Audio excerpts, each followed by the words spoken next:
பிதாவாகிய தேவனானவருக்கு துதியும் கனமும் மகிமையும் வல்லமையும் ராஜரீகமும் என்றென்றைக்கும் உண்டாவதாக. கர்த்தராகிய இயேசு கிறிஸ்துவின் நாமத்தினாலே கர்த்தருடைய நாளில் கடந்து வந்திருக்கிற உங்கள் ஒவ்வொருவரையும் வாழ்த்துக்கிறேன், வரவேற்கிறேன். இன்றைய செய்தியினுடைய தலைப்பு கர்த்தரே தேவன். இன்றைய செய்தியினுடைய தலைப்பு கர்த்தரே தேவன் என்கிற தலைப்பின் கீழாக தேவனுடைய வார்த்தைகளை நாம் தியானம் செய்வோம்.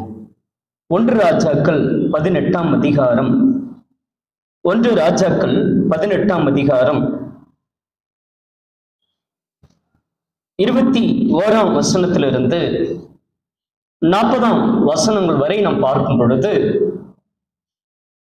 கர்த்தர்தான் தெய்வம் என்று ஒரு மாபெரிதான ஒரு விஷயங்களை நடந்ததை நம் வேதாகமத்தில் நாம் பார்க்க முடியும்.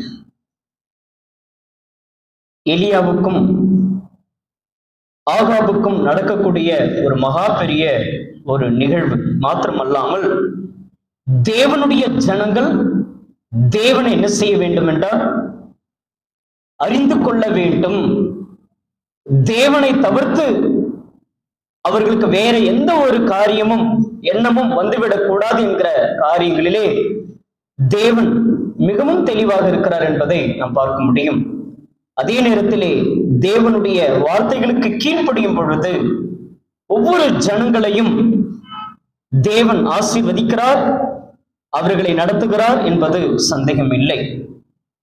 கர்த்தரே தேவன். கர்த்தர் என்றால் வல்லமை, கர்த்தர் என்றால் அதிகாரம், தேவன் என்றால் ஆளுகை. கர்த்தரே தெய்வம். கர்த்தர் தான் நம்மை ஆளுகை செய்கிறார், நம்மளை நடத்துகிறார் என்பதை நாம் இந்த கர்த்தருடைய நாளிலே தேவனுடைய வசனங்களோடு கூட நாம் காணப்பட போகிறோம். ஆகாப் என்பவன் இஸ்ரவேல் ஜனங்களை என்ன செய்து கொண்டிருந்தான் என்றால் களங்கம் பண்ணி கொண்டிருந்தான்.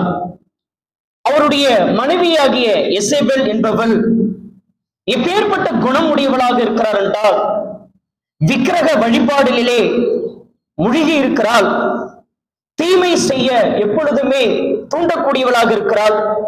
வீணான கிரியை கொண்டவள், பழிவாங்கும் எண்ணம் உடையவள், அவர் ஒரு கொலை பாதகி. இப்படி பல விஷயங்களை எசேபேல், அதாவது ஆகாபனுடைய மனைவியாகிய எசேபேல், அவளை குறித்ததான பாடங்களை நாம் பார்க்க முடியும். ஆகாப் என்பவர் ஒபெதியாவினிடத்திலே சொல்லி, நீ போய் சுற்றி பார்த்து வா என்று சொல்லி, காரணம் மழை இல்லாமல் இருக்கிறது, பஞ்சம் வந்துவிட்டது. ஆகாபும் ஒபெதியாவும் இருவரும் வெவ்வேறு பாதையில் போகும் பொழுது ஒபெதியாவுடைய கண்களிலே ஆகாப் மன்னிக்கவும் எலியா காணப்படுகிறார்.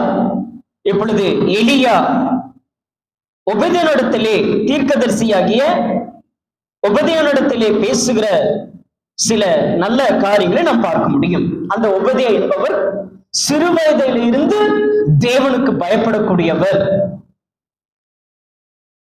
எசேபேல் என்கிற ஆகாபனுடைய மனைவியானவள் தீர்க்கதரிசிகளை கொலை செய்து கொண்டு வருகிறாள் என்று எண்ணி 50 பேராக இந்த ஒபெதியா என்பவர் மறைத்து வைத்ததை நம் வேதாகமத்தில் நாம் பார்க்க முடியும்.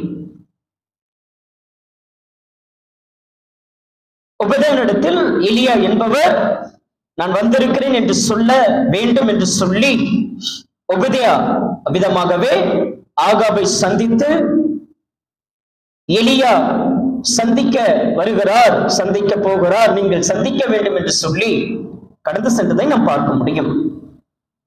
1 ராஜாக்கள் 18ஆம் அதிகாரம் 17வது வசனத்திலிருந்து 1 ராஜாக்கள் 18ஆம் அதிகாரம் 17வது வசனத்திலிருந்து ஆகாப் எலியாவை கண்டபோது ஆகாப் அவனை நோக்கி, இஸ்ரவேலை கலங்க பண்ணுகிறவன் நீ அல்லவா என்றார். ஆகாப் எலியாவை கண்டபோது ஆகாப் எலியாவை பார்த்து, ஊழியக்காரரை தீர்க்கதரிசியை பார்த்து, இஸ்ரவேலை கலங்க பண்ணுகிறவன் நீ அல்லவா?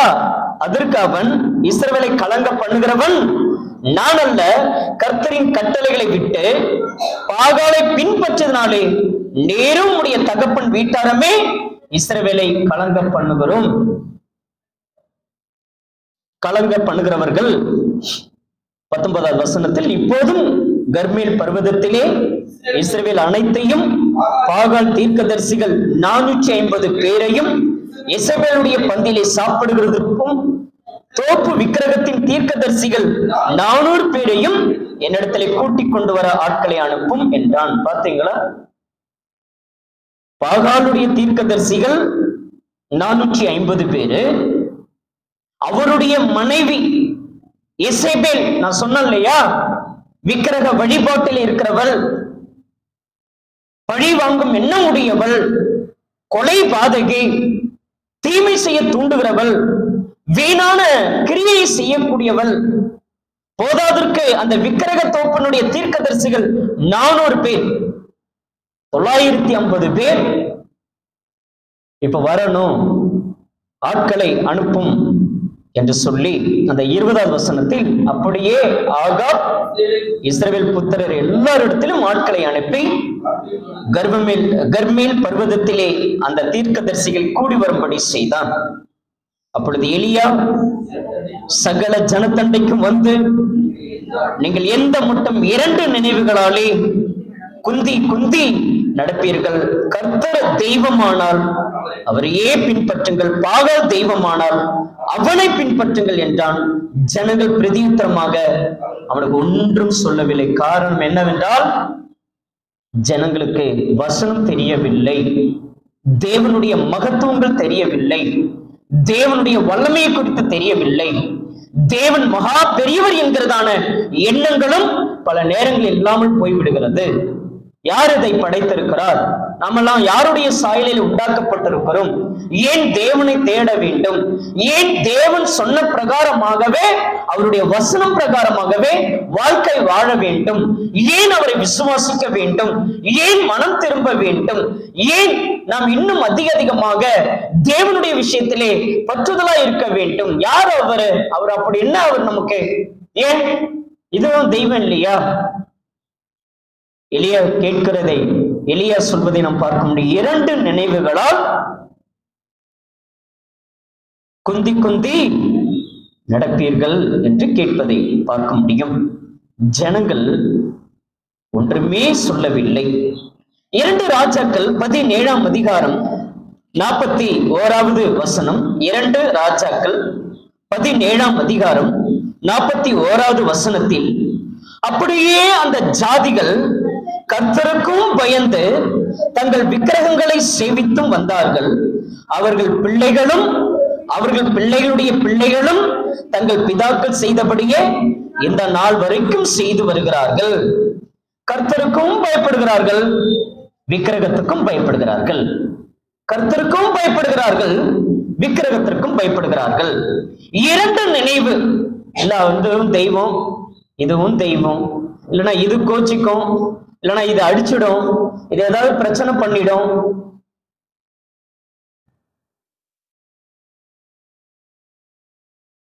என்று சொல்லக்கூடிய நாமும் இன்றைக்கும் அநேகர் மாறுபாடு உள்ள சந்ததியை விட்டு விலகாமல் இன்றும் நம்ம சடங்காச்சாரங்களையும் பாரம்பரியங்களையும் பார்த்து கொண்டிருக்கிற தேவ ஜனங்கள் இன்றைக்கும் உண்டு என்பது சந்தேகம் இல்லை. பாரம்பரியங்களை பார்க்கிறோம், சடங்காச்சாரங்களை பார்த்து கொண்டிருக்கிற இன்றைக்கு அநேக கிறிஸ்தவர்களாக நீங்களும் நானும் இருக்கிறோம். 2 நினைவுகள். பாகாலையும் வணங்கக்கூடிய ஜனங்களும், அதே நேரத்தில் தேவனையும் தொழுகை செய்கிற ஜனங்களும் அந்த நாளிலிருந்து இந்த நாள் வரைக்கும் உண்டு என்பது நாம் மறந்துவிட வேண்டாம். இங்கேயும் ஒரு கும்பிடு போட்டுக்கலாம், பக்கத்துல வீட்டுல சபை இருந்தா அங்கேயும் ஒரு கும்பிடு போட்டுடலாம், இங்கேயும் ஒரு ஸ்தோத்திரம் செலுத்திடலாம், பக்கத்துல இருக்கிற அப்படியே போனா அந்த அவங்களுக்கும் நாம ஒரு கும்பிடு போட்டுடலாம் என்கிற எண்ணங்களில் இருந்து நாம் இன்றைக்கு நம்முடைய எண்ணங்கள் முழுவதுமாக உண்மையான சத்தியத்திலும் உண்மையான தேவனிடத்திலும் நீங்களும் நானும் காணப்பட வேண்டும் என்பது சந்தேகமில்லை. அதனாலதான் இன்றைக்கு அந்த செய்தியின் தலைப்பிலே கர்த்தரே தேவன், கர்த்தரே தேவன் என்பதை நாம் உணர வேண்டும். ஓசியாவின் புத்தகம் 10ஆம் அதிகாரம் 2வது வசனத்திலே அவருடைய இருதயம் பிரிக்கப்பட்டிருக்கிறது என்று வேதாகமத்திலே வாசிக்கிறோம். ஓசியாவின் புத்தகம் 10ஆம் அதிகாரம் 2வது வசனம். ஓசியாவின் புத்தகம் 10:2 போதுமானது. அவர்களுடைய இருதயம் என்ன செய்யப்பட்டிருக்கிறது என்றால் பிரிக்கப்பட்டிருக்கிறது. ஒரு இருதயம் தானே, ஒரே முகம் தானே, ஒரே கைகள் வெவ்வேறாக இல்லையே, கால்கள் வேற வெவ்வேறு ஆக இல்லையே. இன்றைக்கு நம்முடைய நினைவுகள் மாத்திரம், இருதயம் மாத்திரம் வெவ்வேறாக இருக்கிறது. அவர் ஒரு இருதயத்தை தான் படைத்திருக்கிறார். ஒண்ணு கல்லா இருக்குது, ஒண்ணு சதையா இருக்குது, இல்லைன்னா அது ரொம்ப மோசமான ஒரு இருதயமாக இருக்கிறது. மத்தேயு எழுதின சுவிசேஷம் 6ஆம் அதிகாரம் 29ஆம் வசனத்திலே வாசிக்கும் பொழுது, மத்தேயு எழுதின சுவிசேஷம் 6ஆம் அதிகாரம் 29வது வசனத்தில்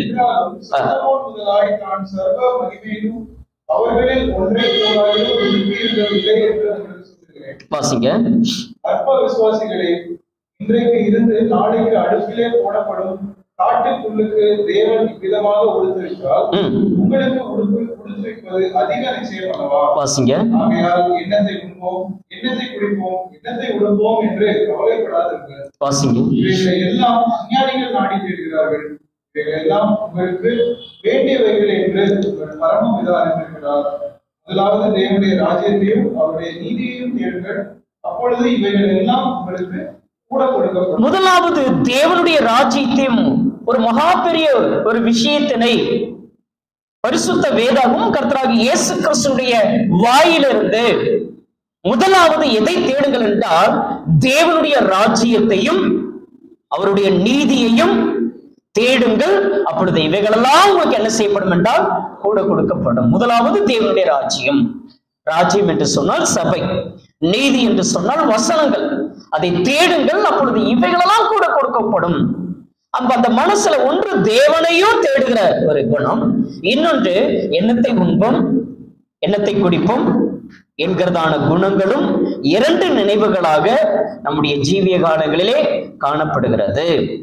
தொடர்ந்து வேதாகமத்திலே வாசிக்கும் பொழுது 1 ராஜாக்கள் 18ஆம் அதிகாரம் 22வது வசனத்தில், அப்பொழுது எலியா ஜனங்களை நோக்கி, கர்த்தரின் தீர்க்கதரிசிகளில் மீந்திருக்கிறவன் நான் ஒருவன், பாகாலின் தீர்க்கதரிசிகளோ 450 பேர்.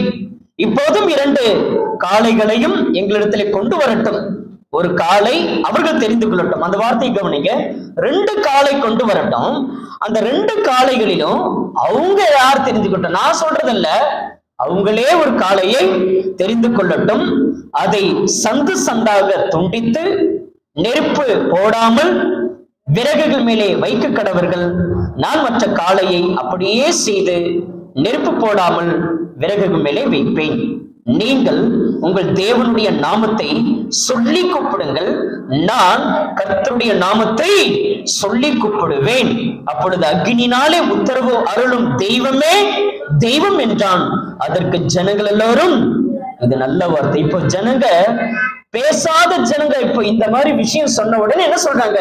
ஆமாமா, நல்ல வார்த்தை தான், இப்பதானே எங்களுக்கு அது தெரிய வரும். 25வது வசனத்தில், அப்பொழுது எலியா பாகாலின் தீர்க்கதரிசியை நோக்கி, நீங்கள் அநேகர் ஆனதால் நீங்களே முந்தி ஒரு காளைய தெரிந்து கொண்டு அதை ஆயத்தம் பண்ணி அதை நெருப்பு போடாமல் உங்கள் தேவனுடைய நாமத்தை சொல்லி கூப்பிடுங்கள். அந்த வார்த்தை கவனிச்சீங்களா? உங்கள் தேவனுடைய நாமம் அப்படின்னா என்னது? அந்த இடத்துல நம்முடைய தேவனுடைய நாமமா? நம்முடைய தேவனுடைய நாமம் ஆனா இல்ல. அது யாருடைய நாமம்? பாகாலுடைய நாமம். பாகாலுடைய பெயர். நாமம் என்றால் பெயர், நாமம் என்றால் அதிகாரம். அதை என்பதை நாம் அறிய வேண்டும். நாமம் அப்படின்னு சொன்னா ஒன்று பெயர், இன்னொன்று அதிகாரம். நீங்க கூப்பிடுங்க அப்படின்னு சொல்லியாச்சு. 26வது வசனத்தில், அவர்களுக்கு கொடுக்கப்பட்ட காளை அவர்கள் வாங்கி அதை ஆயத்தம் பண்ணி, பாகாலே எங்களுக்கு உத்தரவு அருளும் என்று காலை தொடங்கி மத்தியானம் மட்டும் பாகாலின் நாமத்தை சொல்லி கூப்பிட்டார்கள். ஆனாலும் ஒரு சத்தம் பிறக்கவில்லை, மறு உத்தரவு கொடுப்பாரும் இல்லை. அவர்கள் கட்டின பலிபீடத்திற்கு எதிரே குதித்து ஆடினார்கள். மத்தியான வேளையிலே எலியா அவர்களை பரியாசம் பண்ணி, உரத்த சத்தமாய் கூப்பிடுங்கள், அவன் தேவனாமே. எப்படி கூப்பிடுங்க? அவனை எப்படி கூப்பிடணும்? உரத்த சத்தமாய் கூப்பிடணும். ஏன்னா நம்முடைய தேவனுக்கு காதுக்கா இல்லையா? கத்தி பேசினா, கத்தி ஜெபம் பண்ணா எப்படி இருக்கும்? இவர் சொல்றார், மத்தியான வேளையிலே எலியா அவர்களை பரியாசம் பண்ணி உரத்த சத்தமாய் கூப்பிடுங்கள், அவன் தேவனாமே.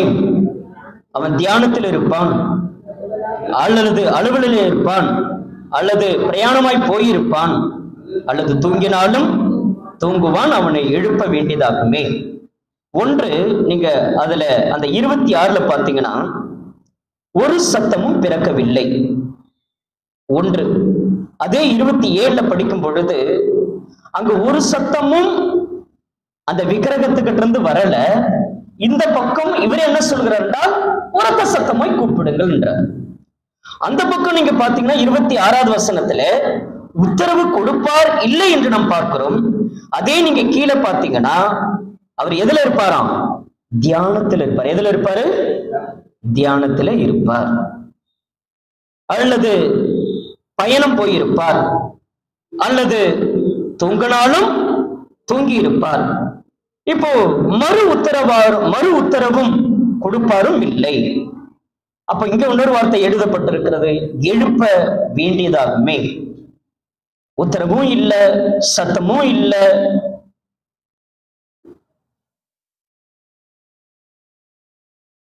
என்று நாம் பார்க்கிறோம். 28வது வசனத்தில் அவர்கள் உரத்த சத்தமாய் கூப்பிட்டார்கள். தங்களுடைய வழக்கத்தின்படி ரத்தம் தங்கள் மேலே வடிய மட்டும் கத்திகளாலும் ஈட்டிகளாலும் தங்களை கீறிக்கொண்டார்கள். மத்தியான வேலை சென்ற பின்பு அந்திபடம் செலுத்தும் நேரமட்டாக சன்னதம் சொல்லிக்கொண்டே இருந்தாங்க. சன்னதம் சொன்னா மந்திரம் சொல்லிக்கொண்டே இருக்கிறார்கள். ஆனால் ஒரு சத்தமும் பிறக்கவில்லை, மறு உத்தரவு கொடுப்பாரும் இல்லை, கவனிப்பாரும் இல்லை. 26 சத்தமும் இல்லை, உத்தரவு கொடுப்பாரும் இல்லை என்று நாம் பார்க்கிறோம். ஆனால் இங்கு நம்ம படிக்கும் பொழுது ஒரு சத்தமும் பிறக்கவும் இல்லை, உத்தரவு கொடுப்பாரும் இல்லை, கவனிப்பாரும் இல்லை. அதனாலதான் சொல்லும் பொழுது அவர் பயணம் பண்ணி போயிருப்பாரு, அவர் ஏதாவது வேலையா இருப்பாரு, அவர் தூங்கினாலும் தூங்கிக்கிட்டு இருப்பாரு அப்படின்னு சொல்லும் பொழுது 30வது வசனத்தில் அப்பொழுது எலியா சகல ஜனங்களை நோக்கி என் கிட்டே வாருங்கள் என்றான். சகல ஜனங்களும் அவன் கிட்டே வந்த போது தகர்க்கப்பட்ட கர்த்தருடைய பலிபீடத்தை அவன் செப்பனிட்டு, உனக்கு இஸ்ரவேல் என்னும் பேர் இருப்பதாக என்று சொல்லி கர்த்தருடைய வார்த்தையை பெற்ற யாக்கோபுடைய குமாரரால் உண்டான கோத்திரங்களுடைய இலக்கத்தின்படியே 12 கற்களை எடுத்து அந்த கற்களாலே கர்த்தருடைய நாமத்திற்கென்று ஒரு பலிபீடத்தை கட்டி பலிபீடத்தை சுற்றிலும் தானியம் அளக்கிற 2 படி விதைக்கத்தக்கதாக இடமான ஒரு வாய்க்காலை உண்டாக்கி விறகுகளை அடக்கி ஒரு காளையை சந்து சந்தாக துண்டித்து விறகுகள் மேலே வைத்தான். பிற்பாடு அவன், நீங்கள் 4 குடம் தண்ணீர் கொண்டு வந்து சர்வாங்க தகன பலிகள் மேலே விறகுகள் மேலே ஊற்றுங்கள் என்றான். பின்பு 2ஆம் தரமும் அப்படியே ஊற்றுங்கள் என்றான். 3ஆம் தரமும் ஊற்றினார்கள். அதற்கு பின்பு 3ஆம் தரமும் அப்படியே ஊற்றுங்கள் என்றான். 3ஆம் தரமும் ஊற்றினார்கள். அப்பொழுது தண்ணீர் பலிபீடத்தை சுற்றிலும் ஓடினது, வாய்க்காலும் தண்ணீராலே நிரப்பிட்டது. அந்த பலி செலுத்தும் நேரத்திலே தீர்க்கதரிசியாகிய எலியா வந்து, ஆபிரகாமுக்கும் ஈசாக்கும் யாக்கோபுக்கும் தேவனாகிய கர்த்தாவே, இஸ்ரவேலில் நீர்தான் தேவன் என்றும் நான் உம்முடைய ஊழியக்காரன் என்றும் நான் இந்த காரியங்கள் எல்லாம் உம்முடைய வார்த்தையின்படி செய்தேன் என்றும் இன்றைக்கு விளங்க பண்ணும் என்று சொல்லி அவன் ஜெபித்த பொழுது அங்கே என்ன நடந்தது என்றால் 38வது வசனத்தில், அப்பொழுது கர்த்தரிடத்தில் இருந்து அக்கினி இறங்கி அந்த சர்வாங்க தகன பலிகளையும் விறகுகளையும் கற்களையும் மண்ணையும் பட்சித்தது, வாய்க்காலில் இருந்த தண்ணீரையும் நக்கி போட்டது. ஜனங்கள் எல்லாம் இதை கண்ட பொழுது முகம் குப்புற விழுந்து கர்த்தரையே தெய்வம், கர்த்தரையே தெய்வம் என்றார்கள். அப்பொழுது எலியா அவர்களை நோக்கி, நீங்கள் பாகால் தீர்க்கதரிசியில் ஒருவனும் தப்பி போகாதபடிக்கு அவர்களை பிடிங்கள் என்றான். அவர்களை பிடித்த போது எலியா அவர்களை என்ன செய்தான் என்றால், கீழே கீசோன் ஆற்றங்கரையிலே கொண்டு போய் அவர்களை வெட்டி போட்டான். எனக்கு அன்பான தேவனுடைய ஜனமே, கர்த்தரே தேவன் என்பதை நாம் இந்த கடைசி காலங்களிலே உணர வேண்டும். இன்றைக்கு கடைசி காலங்களிலே எப்படிப்பட்ட ஒரு எண்ணமுடைய ஜனங்களாய் நாம் இருந்து கொண்டிருக்கிறோம். ஒரு பலிபீடத்தை உண்டாக்குகிறதை நாம் பார்க்க முடியும். 12 அந்த கோத்திரன் பிரகாரமாக கற்களை எடுத்து அந்த கற்களாலே கர்த்தருடைய நாமத்திற்கென்று ஒரு பலிபீடத்தை கட்டினான். அவன் என்ன சொன்னானோ அதன் பிரகாரமாகவே வானத்திலிருந்து அக்னி பட்சித்தது என்று நாம் பார்க்க முடியும். புதிய ஏற்பாடிலே வாழ்ந்து கொண்டிருக்கிற நமக்கு இயேசுவை நாம் யார் என்று தெரிந்து வைத்திருக்கிறோம். சுவிசேஷம் என்னவென்று தெரிந்து வைத்திருக்கிறோம். பரிசுத்த ஆவியானவர் என்னவென்று தெரிந்து வைத்திருக்கிறோம் என்பதை நாம் இந்த நாளிலே உணர வேண்டும். பரிசுத்த வேதாகமத்திலே பார்க்கும் பொழுது கலாத்தியர் 1ஆம் அதிகாரம் 6ஆம் வசனத்திலிருந்து 8ஆம் வசனம் வரை கர்த்தரே தேவன் என்று எலியா என்பவர் அன்றைக்கு அந்த பொல்லாத பாகாலுடைய தீர்க்கதரிசிகள் மத்தியிலும் ஜனங்கள் மத்தியிலும் காண்பித்தவர் இன்றைக்கு புதிய ஏற்பாடிலே வாழ்ந்து கொண்டிருக்கிற நீங்களும் நானும் மாறுபாடுள்ள சந்தேகத்தெல்லாம் விட்டு விலகி அந்த சடங்காச்சாரத்திலிருந்து அந்த பாரம்பரியத்திலிருந்து நம்மளை நிலைப்படுத்திக் கொள்வதற்கு நமக்கு சில தேவையான வார்த்தைகளை நாம் செயல்படுத்துவதற்கு நாம் இந்த நல்ல நாளிலே வேதாகமத்தை நாம் திருப்பிக் கொள்வோமாக. கலாத்தியர் 1ஆம் அதிகாரம் 6ஆம் வசனத்திலிருந்து 8வது வசனம் வரை.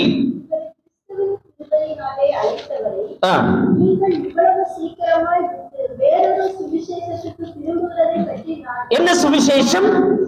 வேற ஒரு சுவிசேஷம். சுவிசேஷம் என்றால் என்ன அப்படின்னா நல்ல செய்தி. அந்த நல்ல செய்தி என்ன?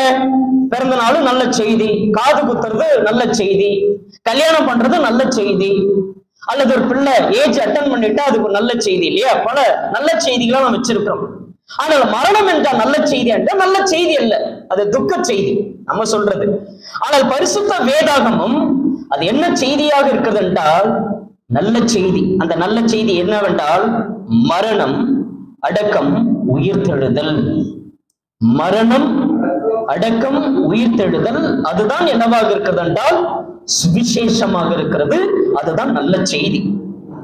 இப்பொழுது பரிசுத்த வேதாகமத்திலே இந்த மரணம், அடக்கம், இந்த உயிர்த்தெழுதல் எதிலே கொண்டு வந்து இணைக்கிறார் என்றால் ஞானஸ்நானத்திலே கொண்டு வந்து இணைக்கிறார். ஞானஸ்நானம் எப்படி எடுக்க வேண்டும் என்றால் தண்ணீரிலே என்ன செய்ய வேண்டும் என்றால் மரணம், அடக்கம் அதனுடைய சாயலிலே நாம் தண்ணீரிலே முழுக வேண்டும். அந்த தண்ணீரிலே அடக்கம் செய்ய வேண்டும். அந்த தண்ணீரிலிருந்து நாம் என்ன செய்ய வேண்டும் என்றால் எழும்ப வேண்டும். இன்றைக்கு ஞானஸ்நானம் பல இடங்களில் எப்படி இருக்கிறது என்பதை நாம் உணர வேண்டும். தெளிக்கிறது, ஜெக்கெடுத்து ஊத்துறது, கொடியின் கீழ் போகிறது என்பதை வேதாகம் சொல்லவில்லை. அப்ப வேற ஒரு சுவிசேஷம் என்று வேதாகம் சொல்லுகிறது.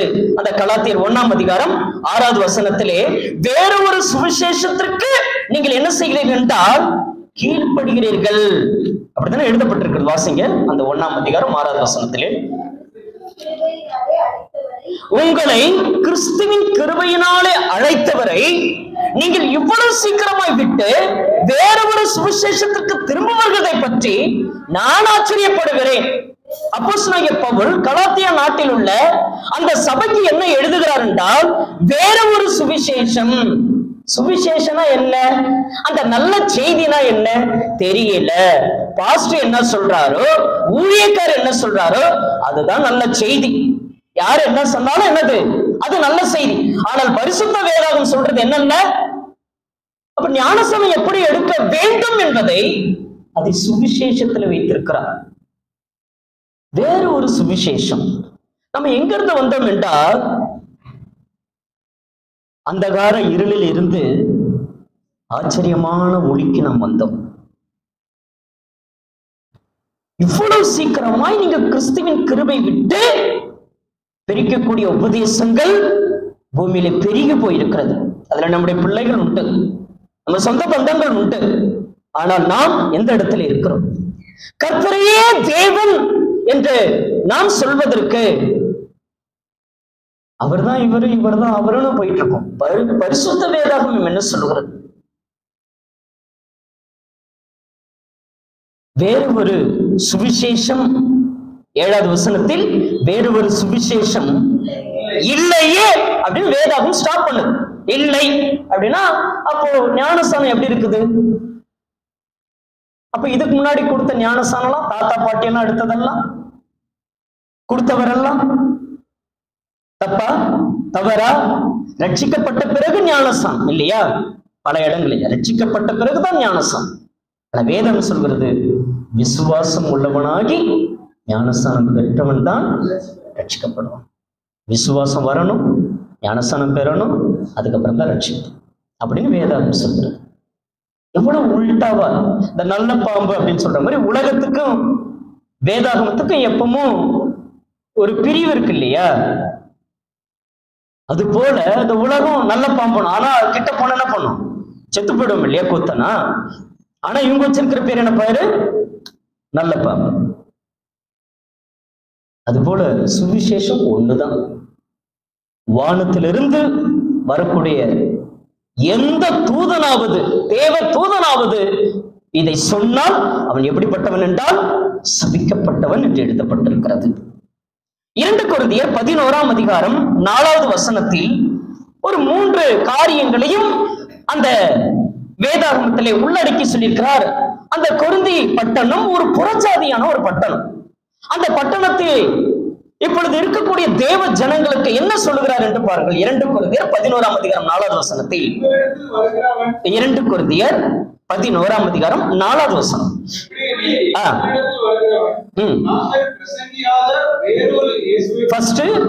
நாங்கள் பிரசங்கிக்காத வேறொரு இயேசு. இயேசு நமக்கு யாரு அப்படின்னா பலமுறை நம்ம சொல்லியிருக்கோம். இயேசு நமக்கு யாரு? அப்பாவா? அவரு நம்முடைய சகோதரர், முதற் பேரானவர், அவர் ஆண்டவர். அந்த நாமத்தை பிதாவாகிய தேவன் அவருக்கு கொடுத்திருக்கிறார். அவர் யாரு? இல்லங்க வீட்டுல கணவனை கூப்பிடுறோம் இல்லையா, பிள்ளைங்களை கூப்பிடுறோம் இல்லையா, அந்த மாதிரி அவரையும் கூப்பிடுறோம். வேதம் என்ன சொல்றதோ அதை செய்வோம். வேதாகமம் சொல்றத மீறி என்ன செய்ய வேண்டாம், எக்ஸ்ட்ரா ஃபிட்டிங்லாம் போட வேண்டாம். உள்ளதை இல்லதை கூட்டாத குறைக்காத. வேற ஒரு இயேசு பத்தி சொல்லிக் கொடுக்கிறது ஜனங்களுக்கு. கர்த்தரையே தெய்வம் என்று சொன்னதுக்குரிய காரணம் என்னவென்றால், எலியா தேவன் வைத்திருக்கிற தேவனுடைய வசனங்களை எந்த அளவுக்கு அவர் சார்ந்திருப்பாரு. இன்றைக்கு நீங்களும் நானும் தேவனுடைய வசனங்களிலே எந்த அளவுக்கு சார்ந்திருக்க வேண்டும். நான் இன்னைக்கு இருக்கிறேன், நாளைக்கு உயிரோடு இருப்பேனா, இன்னைக்கே நான் உயிரோடு இருப்பேன்னு தெரியாது. ஆனால் வானமும் பூமியும் அழிந்து போனாலும் தேவனுடைய வார்த்தைகள் எதுவுமே, தேவனுடைய வார்த்தை நிச்சயமா என்ன செய்யாது, அழிந்து போகாது என்றால் அழிந்து போகாது. வேற ஒரு சுவிசேஷம், இப்ப வேற ஒரு இயேசு. பிதாதான் இயேசு, இயேசுதான் பரிசுத்த ஆவியானவர் வந்தார். யார் சொல்லி கொடுத்தது? பரலோகத்திலே சாட்சி எடுக்கிறவர்கள் மூவர், பிதா, வார்த்தை, பரிசுத்த ஆவி அப்படின்னு வேதாகம் சொல்லுகிறது. ஆதியிலே தேவன் வானத்தையும் பூமியும் சிருஷ்டித்தார். அப்ப ஆதியிலே யார் இருக்கிறது? தேவன் இருக்கிறார். 2வது வசனம் நாம் வாசிக்கிறோம், பூமியானது ஒழுங்கின்மையும் வெறுமையாக இருந்தது, தேவ ஆவியானவர் ஜலத்தின் மீது அசைவாடி கொண்டிருந்தார். அப்ப ஆவியானவர் எங்க இருக்கிறாரு? அங்கதான் இருக்கிறாரு, ஆதியிலே இருக்கிறாரு. அப்ப இயேசு எங்க போனாரு? ரத்தத்தில் துவைக்கப்பட்ட வஸ்திரத்தை தரித்திருந்தார். அவருடைய நாமம் தேவனுடைய வார்த்தை என்பதே. அப்ப அந்த தேவனுடைய வார்த்தைக்கு அர்த்தம் என்ன? இயேசு கிறிஸ்து. ஆதியிலே வார்த்தை இருந்தது, அந்த வார்த்தை தேவனிடத்தில் இருந்தது, அந்த வார்த்தை தேவனாகவே இருந்தது. அதனால தான் கர்த்தரே தேவன். தேவன் என்றால் என்னது? ஆளுகை. கர்த்தர் என்றால் என்னது? அதிகாரம், வல்லமை. அதை நாம் உணர வேண்டும். தேவனாகிய கர்த்தர் என்று பழைய ஏற்பாடு காலத்திலே பிதாவுக்கு சொல்லப்பட்ட நாமத்தை இயேசு கிறிஸ்து மரித்து அடக்கம் பண்ணப்பட்டு உயிர்த்தெழுந்த பிற்பாடு இப்பொழுது அவர் சொல்லுகிறார், வானத்திலும் பூமியிலும் சகல அதிகாரம் எனக்கு கொடுக்கப்பட்டிருக்கிறது. ஆகையால் நீங்கள் புறப்பட்டு போய் சகல தேசத்திற்கும் போய் நீங்கள் என்ன செய்ய வேண்டும் என்றால் இந்த ஜாதின்னு வருது இல்லையா, அதனாலதான் தேசம் சொல். தேசத்திற்கும் போய் நீங்கள் என்ன செய்ய வேண்டும் என்றால் சுவிசேஷத்தை பிரசங்கி. இதுதான் சுவிசேஷம். நீங்க எத்தனை ஞானசானங்கள்? ஞானசானம் தப்பு, வேற ஒரு சுவிசேஷமும் தப்பு, வேற ஒரு சுவிசேஷம், இதெல்லாம் இங்க எழுதப்பட்டிருக்கிறது. வேற ஒரு சுவிசேஷம், வேற ஒரு இயேசு, அவர்தான் இவரு, இவர் தான் அவரு.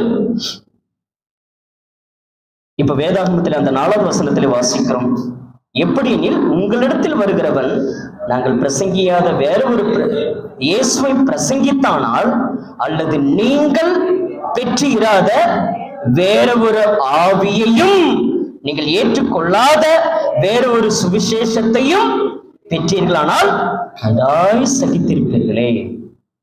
இப்ப வேற ஒரு பரிசுத்த ஆவியானவர், அவர்தான் இவரு, இவர் தான் அவர். ஆவியானவர் வந்துட்டார், என்ன செய்யுங்க? எல்லாருமே எல்லா அபிஷேகத்துல நிறைய வேண்டும்.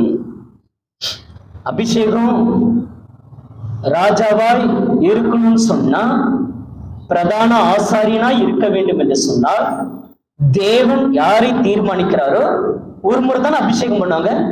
தாவீதுக்கு வார வாரம் அபிஷேகம் பண்ணாங்களோ? ஆனா சபையில போனா வார வாரம் என்ன பண்றாங்க? வார வாரம் அபிஷேகத்துல நிறைய. என்னைக்கா சிந்திச்சு பார்த்திருக்கிறோமா? எப்படிப்பட்ட கலாச்சாரத்திலும் எப்படிப்பட்டதான வாழ்க்கையை நாம் வாழ்ந்து கொண்டிருக்கிறோம், எப்படிப்பட்ட சத்தியங்கள் எப்படிப்பட்டதாக இருக்கிறது. கர்த்தரே தேவன். பல பேருக்கு பல இயேசு இருக்கிறாங்க, ஆனா நான் சொல்ற இயேசு வேதாகமத்துல வந்து சொல்றேன். பல பேருக்கு இயேசு அப்பாவா இருக்கிறாங்க, இயேசு சாமியா இருக்கிறாங்க. நான் சொல்ற இயேசு என்ன பண்ணுகிறார்? நான் சொல்லுகிற தேவன் நமக்கு என்ன சொல்லியிருக்கிறார்? நான் சொல்லுகிற பரிசுத்த ஆவியானவர் என்ன சொல்லுகிறார்? நம்முடைய பரிசுத்த ஆவியானவர் வயிறு வலி வந்துடுச்சு, கேன்சர் வந்துடுச்சு, உன் வீட்டு மூலையில அதை பண்றாரு, நீ வந்து கல்யாணம் பண்ணணும், நீ வந்து பிள்ளை பாக்கியம் கிடைச்சணும், நீ வந்து வேலை கிடைச்சிடும், அரசாங்கத்துல வேலை கிடைச்சிடும், அந்த ஆவியானவர் சொல்ல மாட்டார். இயேசு சொல்லுகிறார், அவர் வரும் பொழுது, யார் வரும் பொழுது? பரிசுத்த ஆவியானவர் வரும் பொழுது நான் சொன்னதை உங்களுக்கு நினைப்பூட்டுவார். என்ன பண்ணுவாரு?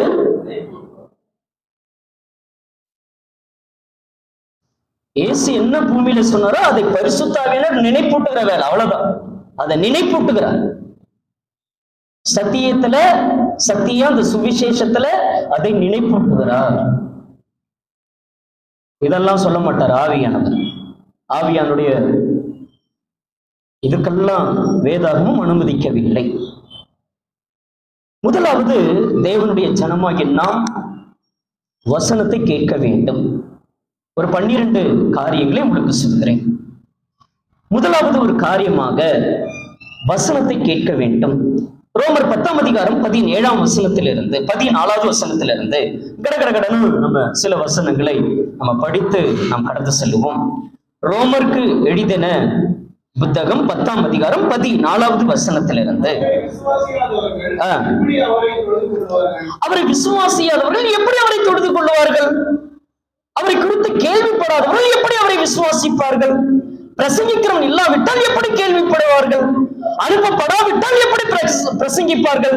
சமாதானத்தை கோரி நற்காரியங்களை சுவிசேஷமாய் அறிவிக்கிறவருடைய பாதங்கள் எவ்வளவு அழகானவைகள் என்று எழுதியிருக்கிறதே, ஆனாலும் சுவிசேஷத்திற்கு எல்லாரும் கீழ்ப்படியவில்லையே. அந்த வார்த்தையை கவனிச்சீங்களா? எல்லாரும் கீழ்ப்படுகிறது இல்லை சுவிசேஷத்துக்கு. ஞானஸ்தானத்துல எவ்வளவு வித்தியாசங்கள் எல்லாம் இருக்கிறது, அந்த சுவிசேஷத்துல எத்தனை வித்தியாசங்கள், வித்தியாசமான கண்டுபிடிப்பு. சத்தியத்துல கொஞ்சம் விகாரமா இருந்தா நான் கண்ணை மூடி ஜெபம் பண்ண, இப்ப என்ன வேற ஒரு சபையை தொடங்க சொன்னார், அந்த சபையினுடைய பேர் இதுதான் அப்படின்னு சபை பேர். அதுக்குன்னு ஒரு குடும்பம், அதுக்குன்னு ஒரு கூட்டம், அதுக்குன்னு ஒரு கொள்கை, அதுக்குன்னு ஒரு காரியங்கள்.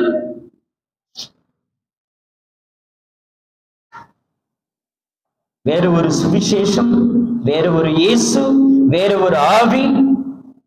இந்த சுவிசேஷத்திற்கு எல்லாரும் கீழ்ப்படியவில்லையே, அதை குறித்து ஏசையா, கர்த்தாவே எங்கள் மூலமாய் கேள்விப்பட்டதை விசுவாசித்தம் யார் என்று சொல்லுகிறான். ஆதலால் விசுவாசம் கேள்வினாலே வரும், கேள்வி தேவனுடைய வசனத்தாலே வரும்.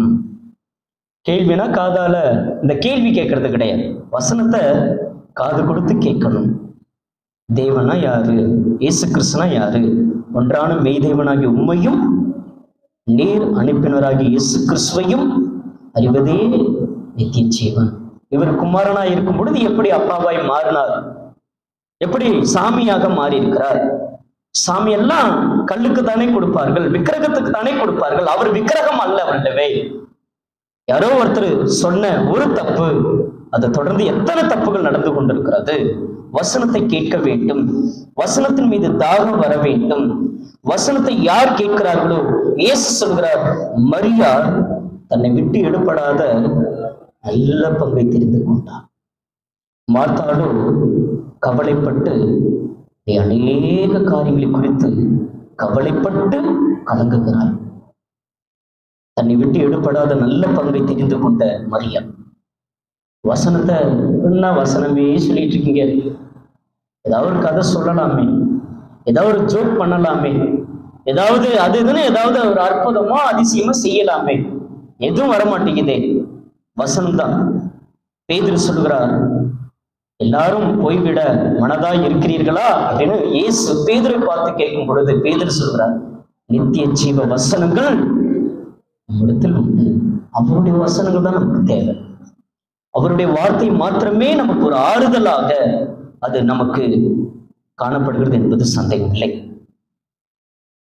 பெரேயா பட்டணத்தார் தெசலோனிக்கே பட்டணத்தில் இருக்கிறவர்களை காட்டிலும் நற்குணசாலிகளாக அந்த பெரேயா பட்டணத்தார் இருந்தார்கள். எப்படி இருந்தார்கள் என்றால், மனவாஞ்சையாய் வசனத்தை ஏற்றுக்கொண்டு காரியங்கள் எல்லாம் இப்படி இருக்கிறதா என்று தினந்தோறும் வேத வாக்கியத்தை என்ன செய்தார்களாம், ஆராய்ந்து பார்க்கிறாங்க. தினமும் வேதத்தை ஆராய்ந்து படிக்கிறீங்களா?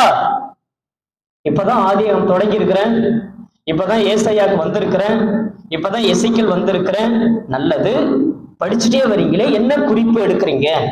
அதை எத்தனை முறை படிக்கிறீங்க? மேலே யாருக்கு சொல்லப்பட்டது, கீழே யாருக்கு சொல்லப்பட்டது, இது எந்த காலத்தில் சொல்லப்பட்டது, சொல்லப்பட்டது உங்களுக்கா எனக்கா அப்படின்பதை நாம் பார்க்க வேண்டும். மன வாஞ்சையாய் வசனங்களை என்ன செய்ய வேண்டும் என்றால், அதை தியானிக்கிற ஒரு அனுபவங்களை கொண்டு வர வேண்டும். தேவன் உங்களோடு கூட பேசுகிற காரியம் எதுல என்றால் இந்த வசனத்துலதான். இந்த வசனத்தை நீங்க படிங்க, வசனத்தை ஆராய்ந்து படிங்க. தேவன் நிச்சயமாகவே உங்களை நடத்துவார். யோவானுக்கு எழுதின சுவிசேஷம் 5:39 சொல்கிறார், வேத வாக்கியங்கள் என்ன செய்யுங்கள் என்றால் ஆராய்ந்து பாருங்கள், அவைகளாலே உங்களுக்கு என்ன உண்டு என்றால் நித்திய ஜீவன் உண்டு. வேத வாக்கியத்தை இயேசு சொல்கிறார், ஆராய்ச்சி செஞ்சு பாரு, ஆராய்ந்து பாரு. வேத வாக்கியத்தை மட்டும் ஆராய்ச்சி பண்ணி பாரு. ஊழியக்காரர் என்ன சொல்லி கொடுத்தாரு, ஏன் ஒரு வித்தியாசமா சொல்லி கொடுக்கிறாரு, அதை நீங்கள் என்ன செய்ய வேண்டும் என்றால், இவங்க இப்படி சொல்றாங்க, எனக்கு பிடிச்சவரு டிவில இப்படிதான் வராரு, அவர் இப்படிதான் பிரசங்கம் பண்றாரு, நல்லா இருக்குது. ஆனா நான் போற இடத்துல டிவில எல்லாம் வரதில்லை, எங்கேயோ ஒரு இடத்துல இருக்கிறாரு, என்னமோ சொல்றாரு, கேட்டேன் வந்துட்டேன். இல்ல, டிவில சொல்றவரோ அல்லது நேரடியா நான் சொல்கிறதா இருந்தாலும் நீங்கள் என்ன செய்யுங்கள் என்றால் வேதாகமத்தை வைத்து ஒப்பிட்டு பாருங்கள். அது வசனத்திற்கு விகாரமாக இருந்தால், விரோதமாக இருந்தால் நீங்கள் என்ன செய்ய வேண்டாம் என்றால் அதனுடைய சாபத்தை வாங்கி கட்டிக்கொள்ள வேண்டாம். 1 பேதுரு 1:23-24 தேவனுடைய வசனங்கள் எப்படிப்பட்டதாக இருக்கிறது என்றால் அழிவு இல்லாததாக இருக்கிறது என்று எழுதப்பட்டிருக்கிறது. 1 பேதுரு 1:23 நான் வாசிக்கிறேன். அழிவுள்ள வித்தினாலே அல்ல, என்றென்றைக்கும் நிற்கிறதும் ஜீவனுள்ளதுமான தேவ வசனமாகிய அழிவில்லாத வித்தினாலே மறுபடியும் ஜனிப்பிக்கப்பட்டிருக்கிறீர்களே. மாம்சமெல்லாம் புல்லை போலவும் மனுஷனுடைய மகிமெல்லாம் புல்லின் பூவை போலவும் இருக்கிறது. புல் உலர்ந்தது, அதன் பூவும் உதிர்ந்தது, கர்த்தருடைய வசனமோ என்றென்றைக்கும் நிலைத்திருக்கும். உங்களுக்கு சுவிசேஷமாய் அறிவிக்கப்பட்ட வருகிற வசனமும் இதுவே. வார்த்தையை எந்த அளவுக்கு கொண்டு வராரு பாருங்க தேவன். அதையெல்லாம் எங்கே வைத்திருக்கிறார் என்றால் தம்முடைய மகன் தந்த அந்த ஜீவன் மூலமாக வைத்திருக்கிறார். இயேசு கிறிஸ்து தந்த உயிர் நிமித்தமாக தேவன் நம் மீது வைத்திருக்கிற அன்பை எந்த அளவுக்கு விளங்க பண்ணி கொண்டிருக்கிறார் என்பதை நாம் உணர வேண்டும். ஒன்று, வசனத்தை எப்பவுமோ கேளுங்க, வசனத்தை தியானிங்க, மன வாஞ்ச வரட்டும், அதன் மீது ஒரு ஆசை வரட்டும், அந்த வசனத்தின் மீது ஒரு பற்று வரட்டும். அந்த வசனங்கள் நிச்சயமாகவே நம்முடைய வாழ்க்கையும் நம்முடைய வாழ்வாதாரங்களையும் நன்மையாய் நடத்தும் என்பது சந்தேகம் இல்லை. தாவீது சொல்லும் பொழுது, வேதம் என்னுடைய மன மகிழ்ச்சி யாராவது இருந்தால் நான் துக்கத்திலே என்ன செய்திருப்பேன், அழிந்து போயிருப்பேன். வேதம் சொல்லுகிறது, துன்மார்க்கனுடைய ஆலோசனையிலே நடக்க வேண்டாம், பாவிகளுடைய வழியிலே நிற்க வேண்டாம். பரியாசக்காரர் இடத்துல நானும் என்னுடைய குடும்பம் பரியாசம் பண்ணப்பட்டு இருக்கிறோம் அப்படின்னா அதுக்கு பரியாசம் பண்றோம் இல்லையா? எத்தனை பரியாச கூட்டங்கள் இருக்கிறது. அந்த கூட்டத்துக்குலாம் வர வேண்டாம்னா என்ன செய்யணும்? துன்மார்க்கமான பாதையில போகக்கூடாது, பாவிகள் இருக்கிற இடத்துல என்னுடைய காலம் போய் நிற்க கூடாதுன்னு சொன்னா கர்த்தருடைய வேதத்தை இரவும் பகலும் தியானம் பண்ணுகிற மனுஷன் தான் பாக்கியவான். எப்படி சம்பாதிக்கலாம், என்ன பண்ணலாம்? எப்படியோ நிறைய தியானங்கள் மத்தியிலே, அதனாலதான் நாம் வாசித்தோம், அவன் தியானத்தில் இருந்தாலும் இருப்பான், அவன் அழுவலிலே போயிருப்பான், அவன் பயணப்பட்டு போயிருப்பான். அவனை ஏன் எழுப்பன்றீங்க? எழுப்பாத. அங்கிருந்து ஒரு சத்தமும் வராது, அங்கிருந்து மறு உத்தரவும் கிடைக்காது, அங்கிருந்து கவனிக்க முடியாத அளவுக்கு இருக்கிறது. நீங்களும் நானும் தேவனுடைய வசனங்களை தியானிப்போம் என்றால் வேதம் சொல்கிறது, அவன் நீர்கால்களில் ஓரமாய் நடப்பட்டு தன் காலத்திலே தன்னுடைய கனியை தந்து இலை உதிராதிருக்கிற மரத்தை போல் இருப்பான். அவன் செய்வதெல்லாம் என்ன செய்யும் என்றால் தடைப்படும் சொல்லல, அவன் செய்வதெல்லாம் வாய்க்கு. அவன் செய்வதெல்லாம் இந்த வசனத்தை தியானிக்கும் பொழுது, அந்த வசனத்தை படிக்கும் பொழுது, அந்த வசனம் சொல்லுகிற பிரகாரமாக நம்முடைய வாழ்க்கையை அமைத்துக் கொள்ளும் பொழுது நிச்சயமாகவே அது நன்மையாக இருக்கும். இரண்டாவதாக விசுவாசிக்க வேண்டும். வசனத்தை கேட்டுக்கொண்டால் மாத்திரம் போதாது, அந்த வசனத்தின் மீது நம்பிக்கை வர வேண்டும். அந்த வசனத்தின் மீது என்ன வர வேண்டும் என்றால் விசுவாசம் வர வேண்டும். யோவானுக்கு எழுதின சுவிசேஷம் 8ஆம் அதிகாரம் 24வது வசனத்திலே, நானே அவர் என்று நீங்கள் விசுவாசியா விட்டால் உங்கள் பாவங்களிலே நீங்கள் என்ன செய்வீர்கள்? சாவீர்கள். நானே அவர் என்று நீங்கள் என்ன செய்ய வேண்டும்? விசுவாசிக்க வேண்டும். வசனத்தை படிக்கும் பொழுது தேவன் யாரு, தேவன் என்னெல்லாம் கொண்டு வந்திருக்கிறாரு, தேவன் இன்றைக்கு நமக்கு என்ன கொடுத்திருக்கிறாரு, நமக்கு வைத்திருக்கிறதான தீர்மானம் என்ன, நம்ம இந்த கடைசி காலத்துல நமக்கு கொடுத்திருக்கிறதான கிருபைகள் என்ன, அவர் கொடுத்திருக்கிற வார்த்தைகள் என்ன, அவர் கொடுத்திருக்கிறதான உபதேசம் என்ன, சத்தியம் என்ன என்பதை அந்த வசனங்களை நாம் விசுவாசிக்கும் பொழுது நாம் என்ன செய்ய மாட்டோம் என்றால் கெட்டு போக மாட்டோம். என்னை ஆண்டவரே ஆண்டவரே என்று சொல்லியும் நான் என்ன சொன்னோன்னா அதை செய்யாமற் போகிறது என்ன? யோவானுக்கு எழுதின சுவிசேஷம் 20ஆம் அதிகாரம் 30ஆம் வசனத்திலே வாசிக்கிறோம். 30-31 யோவானுக்கு எழுதின சுவிசேஷம் 20ஆம் அதிகாரம் 30-31. இயேசு தேவனுடைய குமாரனாகிய கிறிஸ்து என்று நீங்கள் என்ன செய்ய வேண்டும் என்றால் விசுவாசிக்க வேண்டும். இயேசு யாருடைய குமாரன்? தேவனுடைய குமாரன். ஏசப்பான்னு வந்துட்டா அவருடைய அப்பா நமக்கு தாத்தாவா மாறிடுவார். ஏசப்பான்னு வந்துட்டா அவர் நமக்கு யார் ஆயிடுவாரு? வேதம் சொல்லுகிறது, இயேசு கிறிஸ்துடைய ஆவி உங்கள் இருதயங்களிலே பிதாவாகிய தேவன் அனுப்பினார் அப்படின்னு கலாத்தியர் 5:4 நாம் வாசிக்கிறோம். யாருடைய ஆவி நமக்குள்ள அனுப்பி இருக்கிறாரு? இயேசு கிறிஸ்துடைய ஆவியை நமக்குள்ளாக அனுப்பினார். இயேசு தன்னுடைய பிதாவை பார்த்து, என் தேவனே என் தேவனே ஏன் என்னை கைவிட்டீர் அப்பா அப்படின்னு கூப்பிடுறாரு இல்லையா? இயேசு அவரை பார்த்து அப்பான்னு தானே கூப்பிடுறாரு. இவர் என்னுடைய நேசகுமாரன், இவரில் பிரியமாயிருக்கிறேன், இவருக்கு செவி கொடுங்கள்.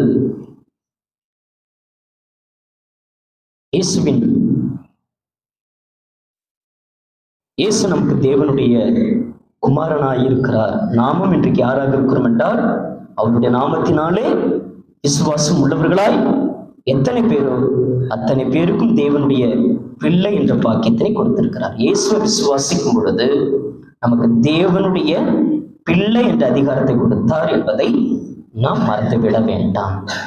எபிரேயர் 4ஆம் அதிகாரம் 2வது வசனத்தில் தேவனுடைய வசனத்தை கேட்டவர்கள் விசுவாசம் இல்லாமல் கேட்டபடினாலே கேட்ட வசனங்கள் அவர்களுக்கு பிரயோஜனப்படவில்லை. ஏற்கனவே கேட்ட சத்தியங்கள் வேற, இப்போ இதெல்லாம் புதுசா சொல்லும் பொழுது நாம் அந்த வசனத்தை விசுவாசிக்கவில்லை என்றால் அவர்களுக்கு அது என்ன செய்யாது என்றால் பிரயோஜனப்படாது என்று எழுதப்பட்டிருக்கிறது. எபிரேயர் 4ஆம் அதிகாரம் 2வது வசனம். ஏனெனில் சுவிசேஷம் அவர்களுக்கு அறிவிக்கப்பட்டது போல நமக்கும் அறிவிக்கப்பட்டது. யாருக்கு அறிவிக்கப்பட்டது? அவர்களுக்கும் சொல்லப்பட்டது சுவிசேஷம். ஆனால் அவர்களுக்கு அறிவிக்கப்பட்டது போல நமக்கும் அறிவிக்கப்பட்டது.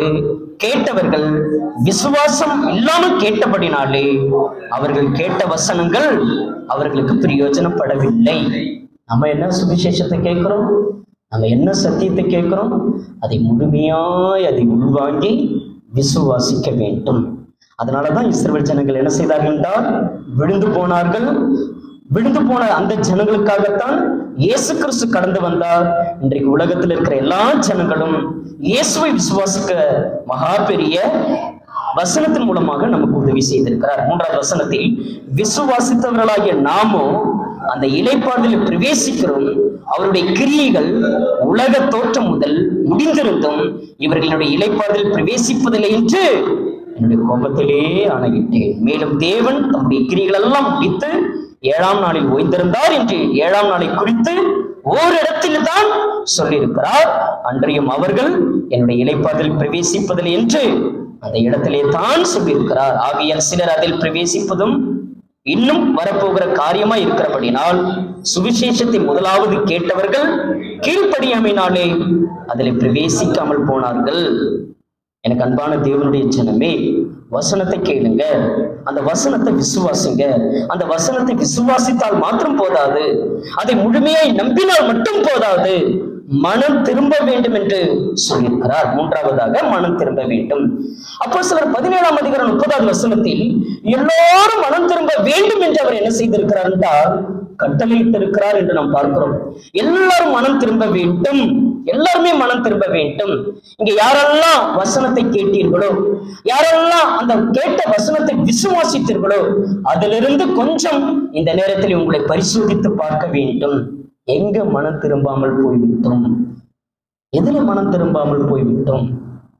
ஞானஸ்தானம் எடுத்ததுக்கு அப்புறம் நாம எந்த விஷயத்திலே, அல்லது ஞானஸ்தானத்திற்கு முந்தினதாக எந்தெந்த விஷயத்திலே நம்ம மனம் திரும்பாமல் இருக்கிறோம் என்பதை இந்த கர்த்தருடைய நாளிலே நாம் அதை உணர வேண்டும். பாவ மன்னிப்புக்கென்று ஞானஸ்தானம் என்று நாம் பார்க்கிறோம். மனம் திரும்புதலுக்கேற்ற கனியை கொடுங்கள் என்று எழுதப்பட்டிருக்கிறது. எல்லாரும் மனம் திரும்ப வேண்டும். மனம் திரும்பாமல் போவீர்களானால் அப்படியே என்ன செய்வீர்கள்? எல்லோரும் அப்படியே கெட்டு போவீர்கள். நம்ம இங்க மனம் திரும்பாமல் இருக்கிறோமா? இன்னும் நாட்களை ஏமாற்றி கொண்டிருக்கிறோமா? தேவனை ஏமாற்றி கொண்டிருக்கிறோமா? அவர் கொடுத்திருக்கிறதான வசனங்களை ஏமாற்றி கொண்டிருக்கிறோமா? தந்த சுவிசேஷத்தை ஏமாற்றி கொண்டிருக்கிறோமா? அல்லது நீங்கள் வேற ஒரு இயேசுவை மனசிலே தான் வச்சிருக்கிறீர்களா? அல்லது வேற ஒரு பரிசுத்த ஆவியினரை மனசுல வச்சிருக்கிறீங்களா? பரிசுத்த வேதாகமம் என்ன சொல்லியிருக்கிறது? அந்த வசனத்திற்கு நீங்களும் நானும் மெய்யாய் கீழ்ப்படிய வேண்டும். அந்த மெய் மனம் திரும்புதல் உண்டாக வேண்டும்.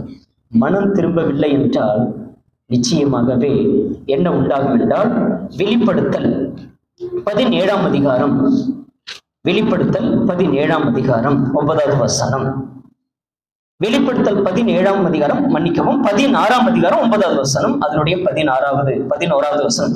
வெளிப்படுத்தல் 16:9.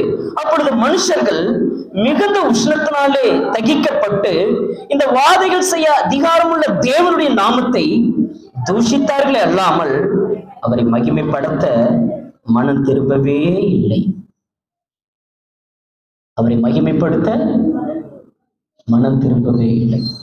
11வது வசனத்தில், தங்கள் வருத்தங்களாலும் தங்கள் புண்களாலும் பரலோக தேவனை தூஷித்தார்களே அல்லாமல் தங்களுடைய கிரியைகளை விட்டு மனம் திரும்பவே இல்லை. மனம் திரும்பாத எத்தனையோ ஜனங்கள் உண்டு.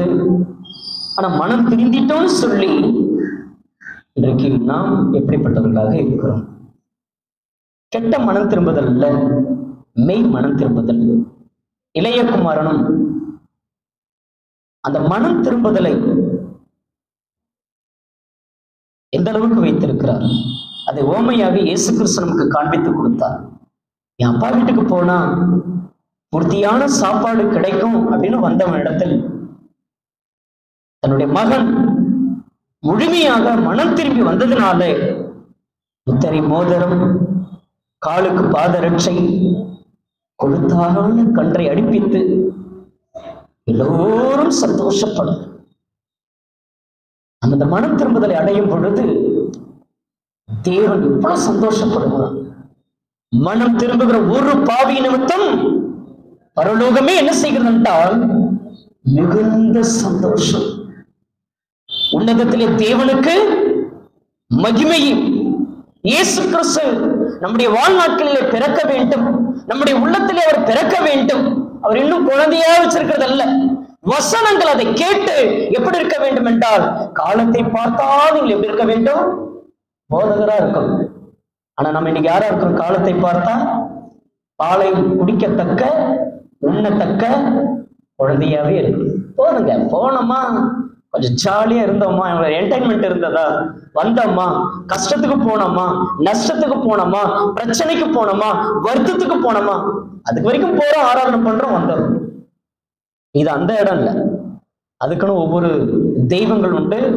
கல்யாணம் பண்ணிக்கிறதுக்கு, பிள்ளை பாக்கியம் கிடைக்கணும்னா அதுக்குன்னு. ஆனா நமக்கு ஒரே தெய்வம் தான் இல்லையா? அதை நாம் கர்த்தராகிய இயேசு கிறிஸ்து மூலமாய் கொடுத்த அந்த பாக்கியத்தை நாம் உணர்ந்து கொள்ள வேண்டும், கேள்விப்பட வேண்டும், விசுவாசிக்க வேண்டும், மனம் திரும்ப வேண்டும், அறிக்கை செய்ய வேண்டும். என்ன செய்ய வேண்டும்? இயேசு சொல்லுகிறார், மனுஷருக்கு முன்பதாக என்னை யார் மறுதலிக்கிறார்களோ அவர்கள் என்னுடைய பரலோகத்தில் இருக்கிற தேவனுக்கு முன்பதாகவும் மறுதலிப்பேன். அந்த கூட்டமா நம்ம மறுதலிக்கிற கூட்டமா? மனுஷருக்கு முன்பதாக என்னை அறிக்கை பண்ணுகிறவனோ நான் என்ன செய்வேன் என்றால், அறிக்கை செய்யும் வாயால இயேசு தேவனுடைய குமாரனாகிய கிறிஸ்து அப்படின்னு வாயினாலே அறிக்கை செய்கிறோமா? விசுவாசிக்கிறோமா? என்ன அறிக்கை செய்கிறோம்? அறிக்கை எப்படிப்பட்டதாக இருக்கிறது? இந்த அறிக்கை செய்தவர்கள் ஞானஸ்நானம் பெற வேண்டும். என்ன செய்ய வேண்டும் என்றால், ஞானஸ்நானம் பெற வேண்டும். நான் மனுஷரையா தேவனையா? நான் யாரை நாடி போதிக்கிறேன்? மனுஷரையா பிரியப்படுத்த பார்க்கிறேன். நான் இன்னும் மனுஷரை பிரியப்படுத்துவனாய் இருந்தால் நான் கிறிஸ்துவின் ஊழியக்காரன் அல்லவே. உங்களை பிரியப்படுத்துற மாதிரி பேச நிச்சயமாகவே முடியும். உங்களை சந்தோஷப்படுத்துற மாதிரி, உங்களை குதிகரிக்கிற மாதிரி, நல்லா பொங்க பொங்க என்ன செய்யலாம்.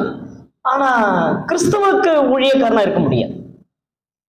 நம்ம எல்லாருமே தான், நம்ம எல்லாருமே ஊழியக்காரர்கள். ஏன்னா நான் ஆசாரியர் ராஜா, நீங்களும் கிறிஸ்துவுக்குள் வந்ததுனாலே ஆசாரியம் ராஜா. அதெல்லாம் முழு நேரமா கொஞ்சம் நான் செய்யறேன். நீங்க என்ன பண்றீங்க? அதை பகுதி நேரமா எடுத்துக்கிறீங்க. ஒரு சில மணி நேரங்களை மற்றவர்களுக்காக ஜெபம் பண்றீங்க. அதெல்லாம் ஊழியம். அந்த ஊழியத்தை இன்னும் என்ன செய்யுங்க? இன்னும் அதை பெருசாக்குங்க. 1 hour செஞ்சிருப்பீங்க, அது இன்னும் 2 hour ஆக்குங்க, அதை 3 hour ஆக்குங்க. உங்களால நற்கிரிகளை செய்ய, தான தர்மம் பண்ணுங்க, அநேகருக்கு நன்மை செய்யுங்க. அது எங்க செய்யுங்களா? சபையில இருந்து செய்ய. வெளியே தனிப்பட்ட முறையில செய்யாதீங்க. எங்க இருந்து செய்யணும்? இங்க இருந்து தான் செய்யணும். பிறந்த நாள் வந்துருச்சு, எங்க இருந்து செய்யலாம்?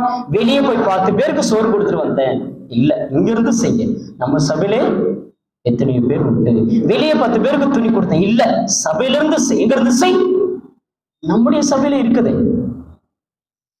அதை நாம் செய்ய வேண்டும். நம்ம எல்லாம் ஞானஸ்நானம் எடுத்ததுக்கு அப்புறம் யாராக மாறுகிறோம் என்றால், பிரித்தெடுக்கப்பட்டவர்களாய் மாறுகிறோம். இன்னும் ஒரு 4 வசனங்களை சொல்லி நான் செபிக்க ஆசைப்படுகிறேன். அப்போஸ்தலர் 2ஆம் அதிகாரம் 39-40. அந்த ஞானஸ்நானம் எடுத்ததுக்கு அப்புறம் இங்கு அப்போஸ்தலனாகிய பேதுரு ஆனவர் என்ன சொல்லுகிறார்? வாசிங்க. அப்போஸ்தலர் 2ஆம் அதிகாரம் 39-40. வாக்குத்தத்தமானது உங்களுக்கும் உங்கள் பிள்ளைகளுக்கும் நம்முடைய தேவனாகிய கர்த்தர் வரவழைக்கும் தூரத்தில் உள்ள யாவருக்கும் உண்டாயிருக்கிறது என்று சொல்லி இன்னும் அநேக வார்த்தைகளாலே சாட்சி கூறி மாறுபாடுள்ள இந்த சந்ததியை விட்டு விலகி உங்களை ரட்சித்துக் கொள்ளுங்கள். மாறுபாடுள்ள சந்ததி. கல்யாணம் பண்றதா இருந்தா சடங்காச்சாரம் வரும், பிள்ளை குழந்தை பிறந்துட்டாலும் சடங்காச்சாரம் வரும், வீட்டை விட்டு வெளியே வரதா இருந்தா சடங்காச்சாரம் வந்துருக்கிறது, பாரம்பரியம் வந்துருது, தூங்கி எழுந்தாலும் சடங்காச்சாரம் வந்துருது, பாரம்பரியம் வந்துருது, கனவு வந்தாலும் சடங்காச்சாரம் வருகிறது, என்ன வருகிறது? பாரம்பரியம் வருகிறது. சாப்பிடனாலும் தண்ணி குடிக்கணும்னாலும் எதை செய்தாலும் கொஞ்சம் எட்டி எட்டி பார்த்துக்குது, சடங்காச்சாரமும் பாரம்பரியம் இல்ல. எனக்கு அன்பான தேவனுடைய ஜனமே, மாறுபாடுள்ள சந்ததியை விட்டு விலகு அப்படி என்று சொல்கிறார். விலகி உங்களை ரட்சித்துக் கொள்ளுங்கள் என்று புத்தி சொன்னால் அவனுடைய வார்த்தை சந்தோஷமாய் ஏற்றுக்கொண்டவர்கள் ஞானஸ்நானம் பெற்றார்கள். நம்ம எந்த ஞானஸ்நானம் எடுத்தும் வசனத்தை கேட்டும் இன்னும் மாறுபாடுள்ள சந்ததி விட்டு மனம் திரும்பவே இல்லை, விலகவே இல்லை. ரட்சிப்பு எப்படி நமக்கு கிடைக்கும்? மனம் திரும்பணும். கெட்ட வார்த்தை பேசலாமா, கோபப்படலாமா? கெட்ட வார்த்தைலாம் மற்றவங்க பேசுவாங்க, சண்டையெல்லாம். இப்போ முன்னாடி ஒரு பழைய மனுஷனா இருந்தேன், ஆனா கிறிஸ்துவுக்குள் வந்தா நான் யாரு? புதிய மனுஷன். ஏன்னா யாரு? புதிய சமாதானம் கிடைச்சதா, புதிய சந்தோஷம் கிடைச்சதா? அது ஒரு வாரம் வரைக்கும் ஏன் வருது? அது ஒரு நாள் வரைக்கும் ஏன் இருக்குது? ஏன் அது தொடர்ந்து நீடிக்காதா? அப்ப உங்களுக்கு வேற ஒரு இயேசு இருக்கிறாரா? அப்ப வேற ஒரு தேவன் கிட்ட நீங்க ஜெபம் பண்ணிட்டு இருக்கீங்களா? அப்ப வேற ஒரு சபைக்கு போயிட்டு இருக்கீங்களா? அப்ப அவருடைய தூய ரத்தத்தால் சம்பாதிக்கப்பட்ட சபைகளை நீங்க இல்லாம ஒரு மோசமான ஒரு ரத்தத்துல இருக்கிறீங்களா? நீங்களும் நானும் சொல்லுவோம் இல்லையா? எப்படி பேசுவோம், நம்ம எல்லாம் செமையா பேசுவோம் இல்லையா ஒரு சண்டன் வந்துட்டா? ஆனா நமக்கு வேதம் சொல்கிறது, மாறுபாடு உள்ள சந்ததியை விட்டு விலகி உன்னை ரட்சித்துக்கொள். கிறிஸ்துவுக்குள் வந்ததுக்கு அப்புறம் எத்தனை சடங்காச்சாரங்கள், எத்தனை பாரம்பரியங்கள், எத்தனை விஷயங்கள், அதெல்லாம் விட்டுட்டு நம்ம என்ன செய்யணும்? எப்படி என்னுடைய நாட்களை தொடங்கணும்? எப்படி என்னுடைய நாட்களை முடிக்கணும்? இது வரைக்கும் எனக்கு கொடுத்ததான வாழ்க்கை என்ன? ஏன் எனக்கு அந்த கிருபையை கொடுத்திருக்கிறாரு? அந்த கிருபை, கர்த்தராகிய இயேசு கிறிஸ்துவின் கிருபைக்கு உட்படுத்தின உங்களையும் என்னையும் நீங்க வேற ஒரு சுவிசேஷத்திற்கு, நீங்க வேற ஒரு இடத்திற்கு இருக்கிறீர்கள் என்று சொன்னால் நாம் சாபத்திற்குரியவர்களை மாறிவிடுவோம். தொடர்ந்து பிரித்தெடுக்கப்பட்ட நாம் என்ன செய்ய வேண்டும் என்றால், 2 கொரிந்தியர் 6ஆம் அதிகாரம் 14வது வசனத்திலிருந்து 2 கொரிந்தியர் 6ஆம் அதிகாரம் 14வது வசனம். 4 வசனம் சொன்னோம் இல்லையா? இதுல முதல் வசனம் 2 கொரிந்தியர் 6ஆம் அதிகாரம் 14வது வசனத்தில் நான் வாசிக்கிறேன். அந்நிய நுகத்திலே அவிசுவாசிகளோடு கூட பிணைக்கப்படாது. நீ விசுவாசி, அவிசுவாசியோடு கூட என்ன செய்திருக்கிறது? பிணைந்திருக்கிறது. உங்க வீட்டுல கோயில்ல ஏதாவது கொடுத்தாங்களா? எங்க வீட்லயும் எங்க சாமிக்கு இதுதான் படைச்சிருக்கணும் ஏதாவது கொடுக்கிறது. பிணைக்கப்படாதிருப்பீர்களாக. நீதிக்கும் அநீதிக்கும் சம்பந்தம் ஏது? ஒளிக்கும் இருளுக்கும் ஐக்கியம் ஏது? கிறிஸ்துவுக்கும் பேலியாளுக்கும் இசைவேது? அவிசுவாசியோட விசுவாசிக்க பங்கு ஏது? தேவனுடைய ஆலயத்திற்கும் நான் அவர்களுக்குள்ளே வாசம் பண்ணி அவர்களுக்குள்ளே உலாவி அவர்கள் தேவனாய் இருப்பேன், அவர்களின் ஜனங்களாய் இருப்பார்கள் என்று தேவன் சொன்னபடி நீங்கள் ஜீவனுள்ள தேவனுடைய ஆலயமாய் இருக்கிறீர்கள். 17வது வசனம் ரொம்ப முக்கியம். ஆனபடியாலே நீங்கள் அவர்கள் நடுவிலிருந்து புறப்பட்டு பிரிந்து போய் அசுத்தமானது என்ன செய்யாதீர்கள்? மாறுபாடுள்ள சந்ததி. அடுத்தது அதுக்கு பேர் என்ன சொல்லிருக்கிறாரு? அந்த மாறுபாடுள்ள சந்ததி அசுத்தமானதை என்ன செய்யாதீர்கள் என்றால், அதுதானே தொட்டுக்கிறோம். கனவுல அதான் தொட்டுக்கிறோம், வார்த்தையில அதுதான் தொட்டுக்கிறோம், தூங்கி எழுந்தா அதுதான் தொட்டுக்கிறோம், அசுத்தத்தை தொட்டுக்கிறோம், யாராவது எதிர்க்க வந்தா அதை தொட்டுக்கிறோம், பேசுகிற பேச்சில தொட்டுக்கிறோம், ஜெபிக்கிற ஜபங்களில தொட்டுக்கிறோம். அப்படி இங்கிருந்து நம்முடைய நிலைமை மாறும் என்றால், அதனாலதான் எலியா, நான் ஒருத்தர் தான் மீந்திருக்கிறேன், அந்த 850 தீர்க்கதரிசிகளுக்கும் பாகாலுடைய தீர்க்கதரிசிகளுக்கு முன்பதாகவும் விக்கிரக தீர்க்கதரிசிகளுக்கு முன்பதாக வெட்டி போடுகிற அளவுக்கு தேவன் அந்த ஜபத்தை கேட்டிருக்கிறார் என்று சொன்னார். எவ்வளவு உன்னதமான ஒரு மகா பெரிய ஒரு விசுவாசம். அந்த வசனத்திற்கு மாத்திரம் கீழ்ப்படிப்போம், அந்த வசனத்திற்கு மாத்திரம் செவி சாய்ப்போம். பரிசுத்த ஜீவியம் நீங்களும் நானும் பண்ண வேண்டும். பிரசங்கம் பண்ணணும்னு சொல்றாரு. எல்லாருமே பிரசங்கம் பண்ணணுமா? எல்லாரும் என்ன செய்யணும்? ஆகியால் நீங்கள் உலகமெங்கும் போய் சர்வ சிருஷ்டிக்கும் சுவிசேஷத்தை பிரசங்கித்து நீங்கள் என்ன செய்யுங்க? பிதா குமாரன் பரிசுத்தாவி நாமத்திலே ஞானஸ்நானம் கொடுத்து உங்களுக்கு நான் கட்டளையிட்டதை உங்களுக்கு கட்டளையிட்டதை கை கொண்டு அவர்களுக்கு உபதேசம் பண்ணுங்கள். என்ன பண்ணணுமா? பிரசங்கம் பண்ணணும். என்ன பண்ணணுமா? பிரசங்கம் பண்ண வேண்டும். அதே நேரத்தில் பிரசங்கம் பண்ணுவது மாத்திரமில்லாமல் நல்ல கிரியைகளை செய்யுங்கள். மற்றவர்களை குற்றங்களை நீங்கள் மன்னியுங்கள். மற்றவருடைய குற்றங்களை நம்ம மன்னிக்க வேண்டும்.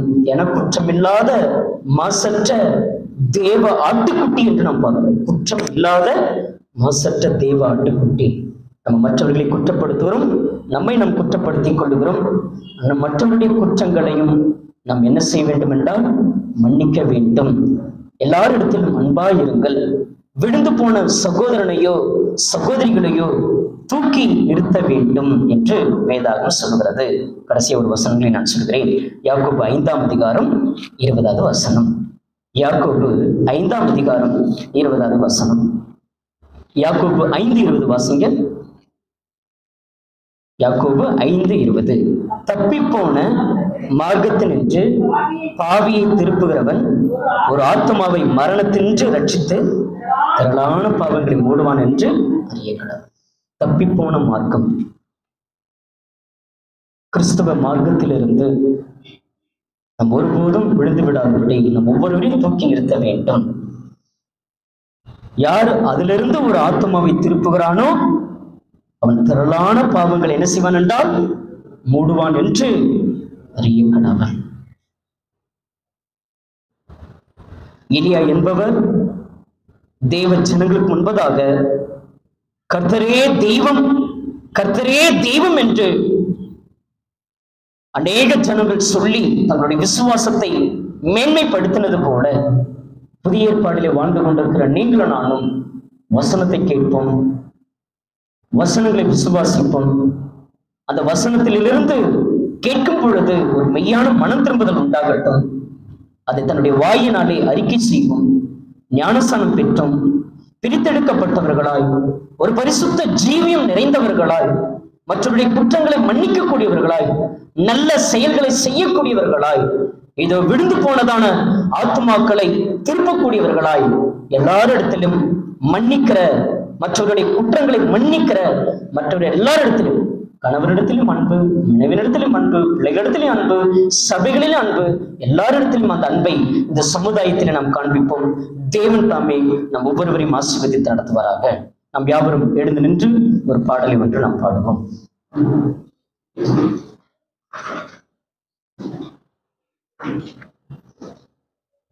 ஜெயம் கொடுக்கும் தேவனுக்கு கோடி கோடி ஸ்தோத்திரம், வாழ்வழிக்கும் இயேசு ராஜாவுக்கு வாழ்நாளெல்லாம் ஸ்தோத்திரம்.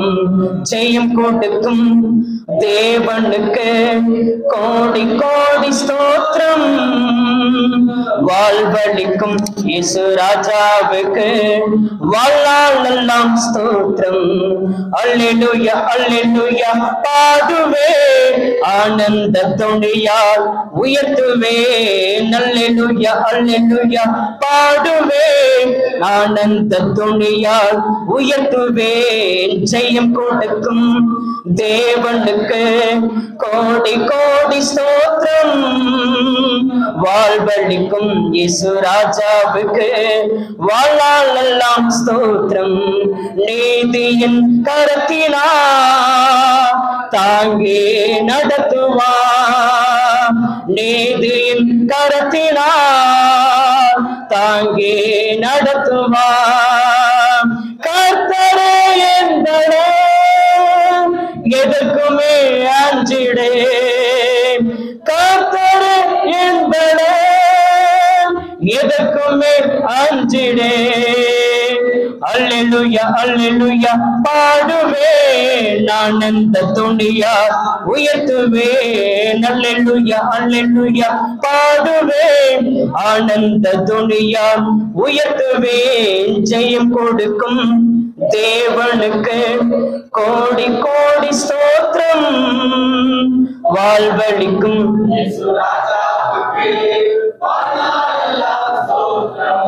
நம்பிக்கை தேவனே, நன்மைகள் அளிப்பவர்.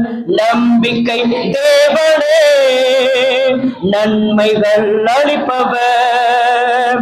வார்த்தையை அனுப்பியே மகிமை படுத்துவா, வார்த்தையை அனுப்பியே மகிமை படுத்துவா. அல்லேலூயா அல்லேலூயா பாடுவே, நான் அந்த துணியால் உயர்த்துவே. அல்லேலூயா அல்லேலூயா பாடுவே, நான் அந்த துணியால் உயர்த்துவே. ஜெயம் கொடுக்கும் கோடி கோடி ஸ்தோத்திரம், வாழ்வழிக்கும் இயேசு ராஜாவுக்கு வாழ்நாளெல்லாம் ஸ்தோத்திரம். உண்மை தேவனே, ஒருக்கம் நிறைந்தவர். உண்மை தேவனே, ஒருக்கம் நிறைந்தவர்.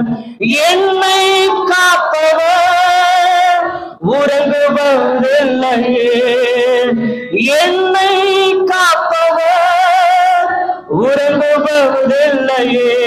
அல்லேலூயா அல்லேலூயா பாடுவே ஆனந்த துணியா உயர்த்துவே அல்லேலூயா அல்லேலூயா பாடுவே ஆனந்த துணியா உயர்த்துவே ஜெயம் கொடுக்கும்